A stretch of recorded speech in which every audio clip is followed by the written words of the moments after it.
Hi everyone, welcome back to my channel. So for today we have Rita here with us Hi. for the new episode of This Is Me, and I'm very excited for you all to learn about her experience, her journey in tech. So let's get right into it. Rita, so I know you're a software engineer at Microsoft. Yeah. You've been there for quite a while, and then you've written a book. You've done so many things right now.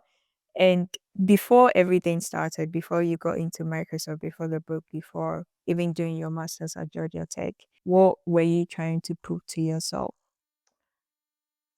First of all, thank you so much for having me on your show. I'm so excited to be here today. To your question, I was trying to be a world class engineer. I was trying to become better at my crafts, prove to myself that I can actually write code that solves problems, write code that can impact people and the world in a positive way. So that was it for me.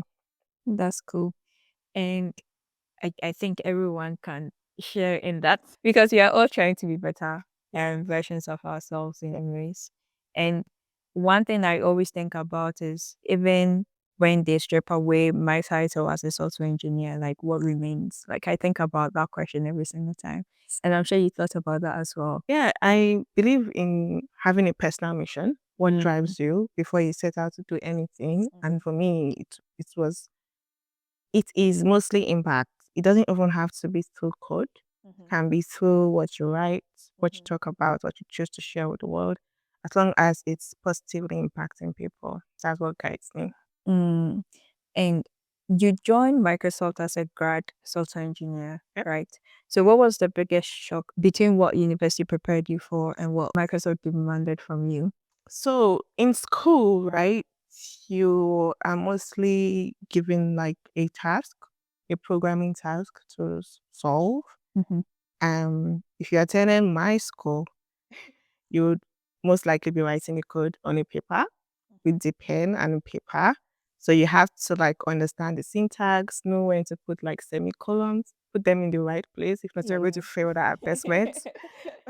But coming into like the workforce, you can see that we have like dedicated IDEs and Mm, editors for that. So you don't necessarily have to like your IDE will tell you when you are missing like a semicolon or where you made like a syntax error or something. So all those things you don't necessarily have to have them in your head. So that was yeah. one culture shock for me. Another one for me was like most times the problems are ambiguous. You have to actually go and figure out how to solve them. They are often like open ended. There is no clear solution at the moment. You have to actually go and dig for it. But in school, you're given like a defined problem, Mhm. like maybe find the Euclidean distance of something. Like you already know that this has a formula or Yeah. something. So you can Find like X. just exactly you can just go and write the code for that. But in a Yeah. workforce, most problems are open ended. You have to Yeah. go it out, talk to people, Yeah. do your research and things like that. So Yeah. those were the top two. And if I'm going to say another word, I would say a lot of success in the workforce depends not just on your technical skills, but also like on your soft skills. Mhm. Yeah, you also need like very good soft skills in school because you need to learn how to collaborate with like your classmates and people you work with in a team. But like it's more obvious in a work setting because Mhm. like you have to learn how to be collaborative, how to Mhm. communicate in a clear and defined way Mhm. in order to move like a project or a task forward. So yeah, those are the top three things. Yeah, that's cool. I feel like one of the best characteristics of a software engineer is knowing how to give clarity when you are presented with a very ambiguous, Yeah. situation. So a lot of people don't like ambiguity at all, but once you're able to thrive in ambiguity, you're going to be really successful Yeah. because everyone wants clarity. With clarity, you move faster. With clarity, you take better steps. Even with clarity, right? I'm sure everyone makes mistakes, and within your first 6 months of joining Microsoft, you made some mistakes. Right. So what did those mistakes teach you about growth, growth in tech? I believe the mistakes taught me that mistakes are normal. Prior to that, or rather prior to them, I used to beat myself a lot when I make a mistake because I believe that everything should be. I used to pride myself in being like a perfectionist, like getting everything right. And if I don't get it, I used to like be very hard on myself. But like coming into this company, everybody has like a growth mindset. Obviously, you should pay attention to details and try not to make mistakes. But if you do, it's not an expectation that you should be too hard on yourself. 'Cause it's just very important that you learn and ensure that you don't make those mistakes. And one of the ways you could learn and pay it forward is document. If you feel like it's a process problem, you document how we could fix it so that not just you, but someone else coming after you doesn't like repeat that, like those same mistakes. So yeah, having a good mindset is very emphasized at Microsoft. One of the reasons I like the firm. Everybody, you're not expected to be perfect, but you should be you're expected to like learn from the mistakes you made and go from it. So Yeah. yeah. Yeah.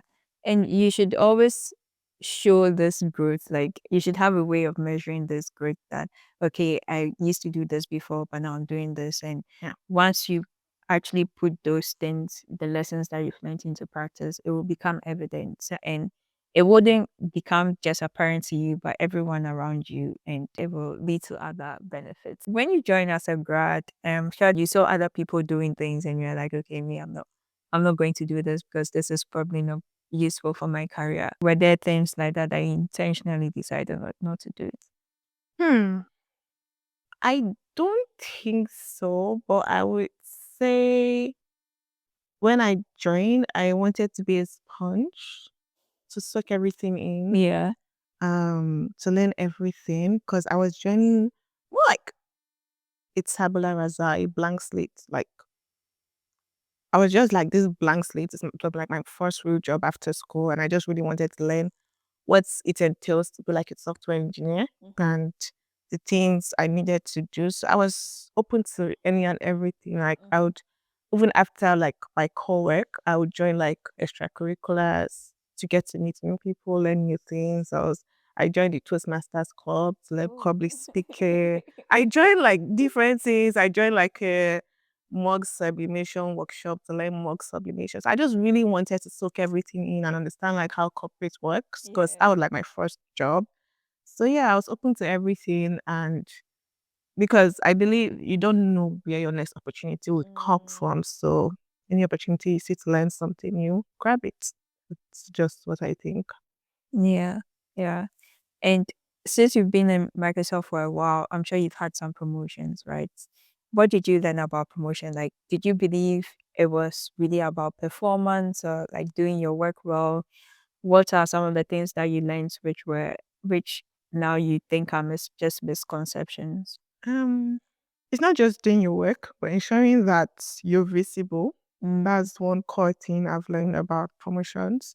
And not just visible, but visible in a way that you are communicating like the impact that you made. Because it's one thing to complete a task, but what impact is it having on the overall business? That's what actually takes you up the ladder, not just that you're completing your task, right? So you should learn how to position yourself for all those like high impact opportunities that would enable you get promoted. So yeah. And I think it's also being picky about some of the things that you work on. Like, yeah. you I mean, it's good to work on a lot of things just to gain more knowledge, but it's also about the impact. What I'm picking, what I'm deciding to work on, like, is it going to have a lot of impact? Is it also going to benefit my career journey as well?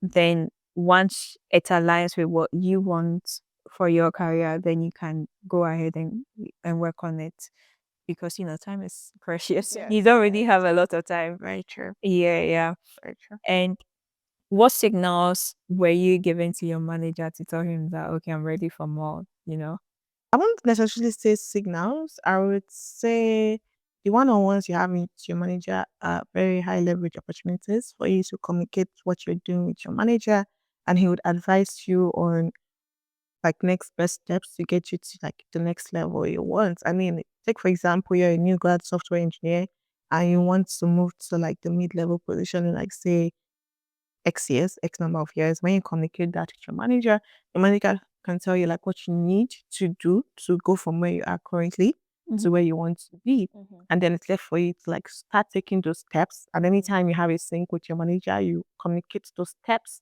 to your manager to ensure that both of you are on track. And Mm. yeah, So like always checking in. So anytime you have one-on-ones, you check in to see if what you're working on is on track with the steps that he set for you towards your promotion. Yeah, I think that's a great step. And like one of the things that most people do when they want to get promotion is always being available to work on something, like raising up their hands all the time. But that can lead to burnout and anxiety and a whole lot of other things. yeah. So how do you balance between being I'm always available while still being a reliable software engineer? I believe you should always know your capacity at every given time and make Mm. sure you don't exceed it. Today, there are available tools for that, right? There are some like project manager management tools that actually show you your capacity for every like given sprint. And Mm. so you just ensure that any task you take doesn't like take up, if it takes up the whole sprint, then ensure that that's communicated so you don't add more tasks to your backlog and to ensure that you're able to meet your goals for that sprint, right? So Mm. it's just essential to know your capacity at every given time and Yeah. ensure that you don't take up tasks that would exceed the capacity limits that you have. Yeah. And what's one boundary that you set that actually accelerated your growth and instead of slowing it down? Is this at work or in general? In general, and like something that help you balance work and life. I would say having set time for focus and set time for enjoyment, like having that balance. Yeah, it's very essential because if it's all work, work, work, you Yeah. can get like burnt out. So it's just essential to like have that balance. If you say you are going to focus, do focus work from like 9 to 6 p.m., Mhm. maybe give yourself time after that time to like relax. You can chill, watch Netflix or eat your comfort food. But Mm. like having that balance is very essential to good. So that's one thing that has helped me. Yeah. I think that's a perfect thing to do because your life is important. Like you can't pour out of an empty cup. True. So you always have to recharge and attack whatever problem that you're solving with fresh energy every single time. Yeah. Yeah. Well, congrats on your book. Yeah. Yeah, so you wrote a book about growth engineering. Yeah. What personal gap or frustration led you to write that book? Nice question. It wasn't necessarily a personal gap. It was just something I've observed in the industry. So joining my first job, I encountered different processes. Mm-hmm. It was more like I was doing a bit of everything. So I was doing like full stack work, Mm. front end. I was doing like some back end work as well. I was doing experimentation. I was doing user engineering and data cooking.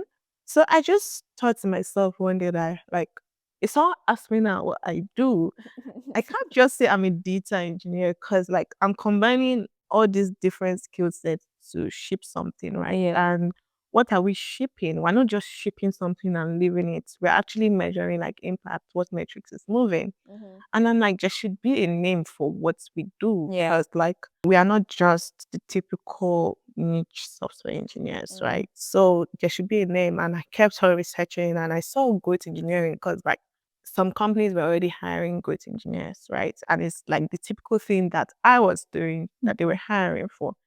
And I started to write on it. And Mm. as if to like validate what I actually decided to write on, I'm subscribed to this blog called like the Pragmatic Engineering blog, Yeah. which is a very nice engineering blog for engineers. And 2 weeks into writing my manuscript, I woke up and was it 2 weeks? I can't remember, but yeah, a couple of weeks into writing my manuscript, I woke up and I saw the newest blog and it was about growth engineering. Mm-hmm. And he was interviewing someone who was studying growth engineering at master class, right? I was like, oh, nice. So I'm actually writing on, and the person actually said this is like a new and upcoming field, right? So I Yeah. was like, oh, why don't I write about it? And I've been doing it for quite a while, so it's essential to share my knowledge, right? Mm. And I also had like a couple of founder friends as well who were building products and when I asked them, are you going to experiment? Are you going to like measure impacts and all these things? They're like, what am I talking about? Right. So I Mm-hmm. was like, okay, I should probably like scale this knowledge and Mm. just that more people can learn about it. And yeah, that's why I wrote it. That's cool. And for people who don't know what growth engineering is, can you throw more light on that? Yes. So growth engineering is about shipping to learn. You're not just shipping to say that you've built a product, you're actually shipping to learn from it. And the key difference between a growth engineer and a product engineer, I would say, is the fact that whatever a growth engineer ships would it's possible that it's not going to um be employed for long because we're actually learning from it. So if we learn from it, if we say that it's not moving what we want it to move, we turn it off and we go back to the drawing board and iterate and ship something new. So I think that's the paradigm shift between being like a product engineer versus a growth engineer is like just knowing that what you're investing time and effort in probably not being employed for long, but it's essential that you take note of the learnings you've made, be it impact. It could be like positive impact or a negative impact, or just take note of all those things to communicate it and figure out next steps. Yeah, I think that's the most sustainable way for companies, even small, whatever scale, to develop products because then it helps you invest more in things that actually matter. Yeah. Yeah, so that's cool. Thank you for writing that. Thank you. And how do you decide between which opportunities are actually worth your time and which ones aren't? Okay. It's all boils down to having like so for me, I like to have quarterly goals. I'm not one to have like a long list of goals. I just like to make sure my goals for every quarter. So if an opportunity comes in this quarter that doesn't align with what I want to do. So take for example, I want to improve like my public speaking and leadership skills for QR. And there's an opportunity for me to come and mentor or speak to people, like I'm definitely going to take that up. It's all reaches out to me. I was just on my company. It's really in Q, and I'm like, I didn't plan for that. So maybe let's revisit it in Q2, and I'll add it to my Q2 plan. So that's what enables me to have like tunnel vision every quarter because I already know what I want to focus on. But I looked at Yeah, I think that's cool. Like having something that will keep you aligned is that great. So yeah. What system or habit has compounded your growth the most in the past 8 to 5 years? so that's a very interesting question. Systems. I would say having quarterly goals to focus on. Another one for me is talking to people, like just having conversations with people in like my field because a lot of growth in I believe a lot of growth in tech happens to information that you might not readily find available. That you actually speak to people, right? So having up to like putting myself in those rooms to actually connect with people and speak with them. I would also say going back to school for my master's degree. My bachelor's degree actually gave me a lot of foundation to get to where I am today. But like doing my master's, I've exposed into like new concepts that I wasn't aware of before. And it has actually enlightened me more about like my field. Yeah, we did put those are like the top three and reading a lot as well. I love to read books, Yeah. be it blogs, be it books, be it articles, and I found very interesting analogies. I'll give you an example. I'll prepare you to pick article price example at Cisco, right? Yeah. And the night before, I was trying to like prepare my script, and I was reading this book by Beth Harwitz. Was it the night before? No, right on 5 San Francisco. I was reading this book by Ben Horowitz. And in the book, he was advising founders that they should not focus on what's not working and focus on where they're going to. And so the analogy he gave was if you're driving, like usually race car drivers, they try to focus on the road and not focus on the wall. Because when you focus on the wall, they don't hit it right. So they should keep on going on the road. And so he was just telling guys, suppose when they are going, they should not focus on that the thing they hit. Well, I was like, I can actually say this in my talk because I can spin it and say for a good engineer, we're going to focus on both the road and the wall. Because you're not just building to improve a particular metric, you're also building to ensure that what is already stable, which is the one in this case, doesn't go down. So take for example, you want to drive engagement on a freemium product. You want to ensure that what is stable, which is the kid version of the product, doesn't go down because now more people can use more features on a freemium, right? So I just use that analogy to illustrate that. Yeah, interest. So reading has helped me expand my mind and figure out opportunities, things I would have been aware of had like weird. Yeah, yeah. I feel like reading is just a way of expanding your horizon, like getting to live other people's experiences through their eyes. Okay, right? I know it's but yeah, it's a good way to get a lot of stories, which also improves your speaking as well. Speaking of your masters, I feel like this is a good segue into that discussion. Like, what motivated you to start your masters in computer science at Georgia Tech? Yes, good question. I've always been passionate about computers, right? I just wanting to curious about it, to learn more about them. And I'm a learning tool person. So I was like, and I had the opportunity to like do it. I decided to go for it. And also the reason I also decided to specialize in artificial intelligence is because it's a growing field, right? And I needed like more knowledge of what it entails, not just the newest tools, but also like the foundation, like what's the foundation of this thing that's going to change the world. How do I get for bird? I learn more about it. Master seemed like which happened. And also, software engineers actually struggle with the decision of whether they should do their masters or not, especially with how the job market is going, right? Would you advise software engineers who only have like bachelors to do their masters as well? And does it present more opportunities? Hmm. This is a tricky question because I'm not doing my master. Okay, fine. Like obviously, I'm going to learn more about AI, and it's going to present more opportunities for me. But it's not like my core reason for doing it. For me, I just really want to like. I'm not someone that learns something because of the obvious benefits. Obviously, a benefit might come out from it in the future, but for me, I just really want to learn about it. So, in terms of advising software engineer, I would say follow curiosity.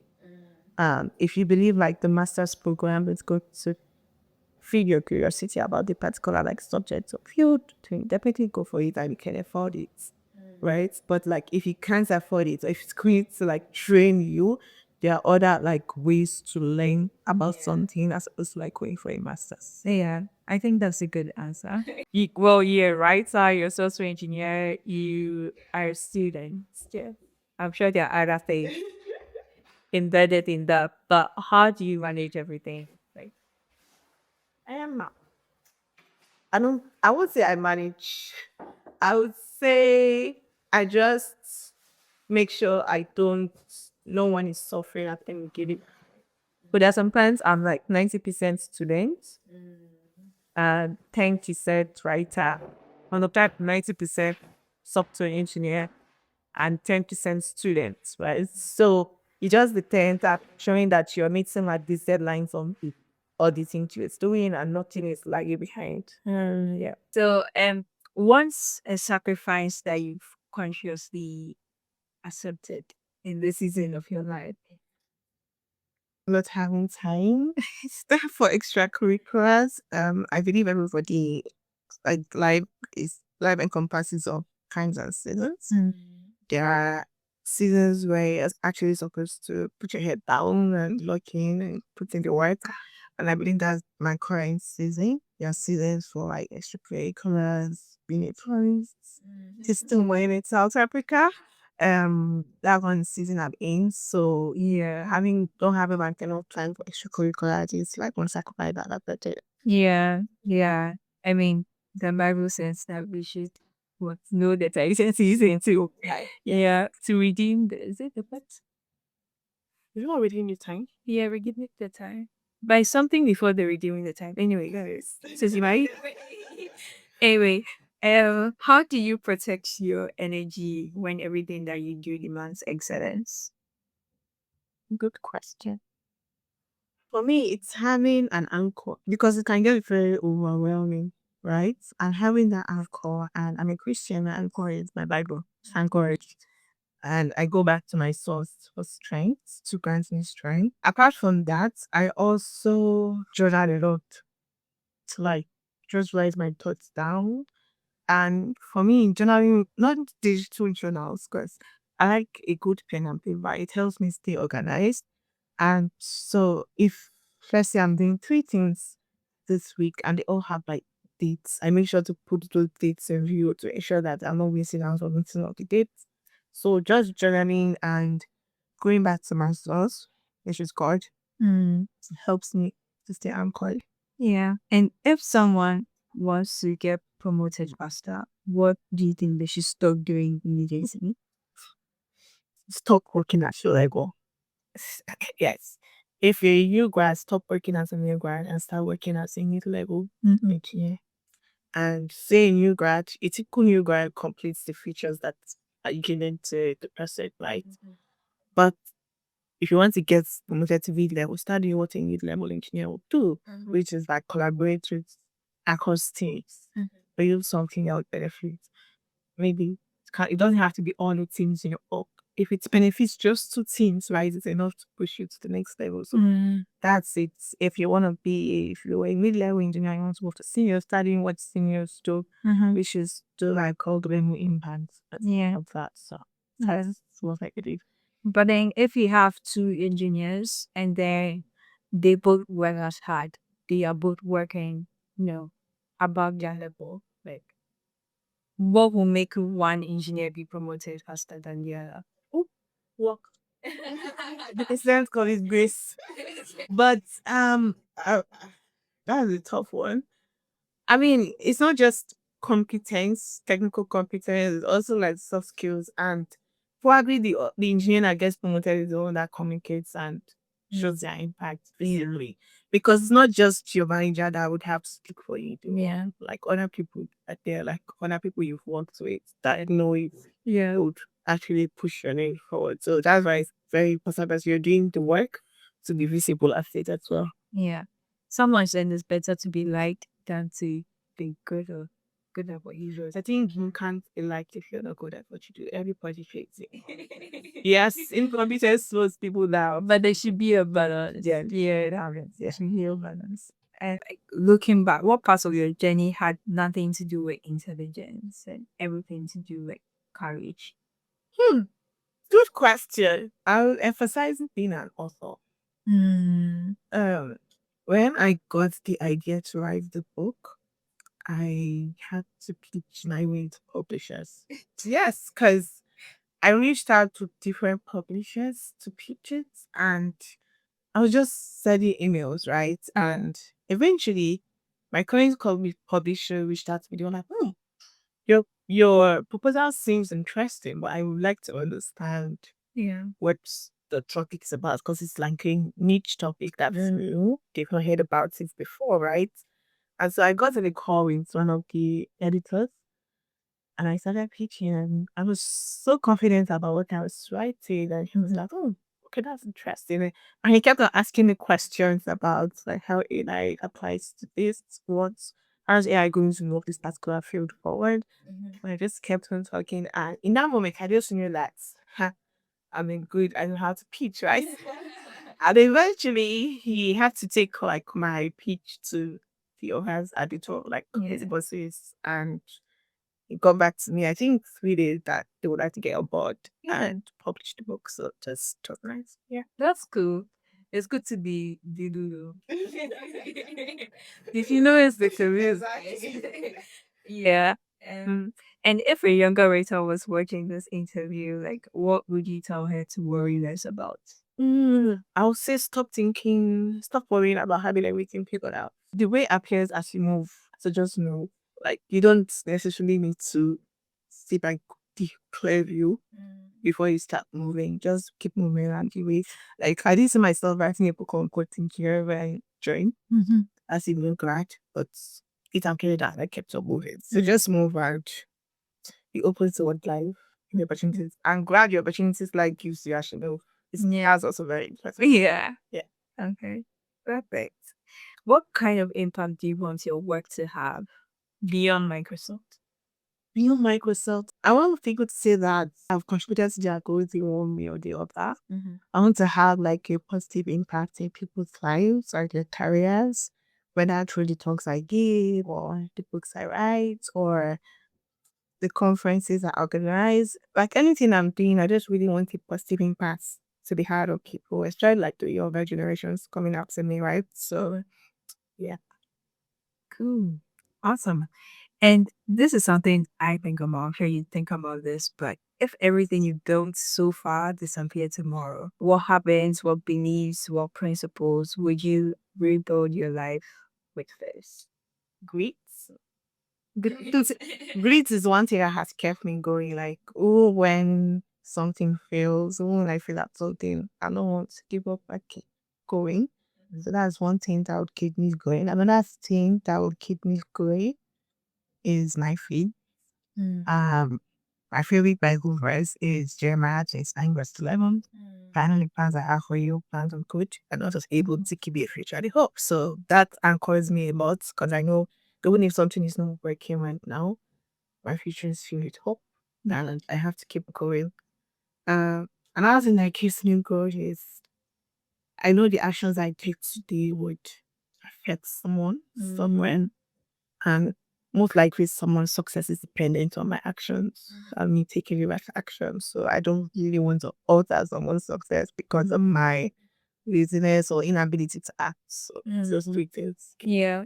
I mean, like that is always something that is, it's not like a burden, but then it pushes me to do better because I know that whatever I'm doing now, someone is waiting for me to act so that they can also move forward in their life. So I let you know who the person is. But it's also makes me happy and excited that okay, my life is relevant, my life is important, and I matter in this world. So yeah, you also matter in this. So keep moving forward, have great, and just be persistent. Yeah. Yeah. This has been very insightful. Yeah, Yeah. I'm so excited. I'm happy to be here. Thank you so much for having this conversation with us, and I wish you the very best in your future endeavors. Thank you. Bye. So this has been our episode. See you on the next one and have a great day. Bye.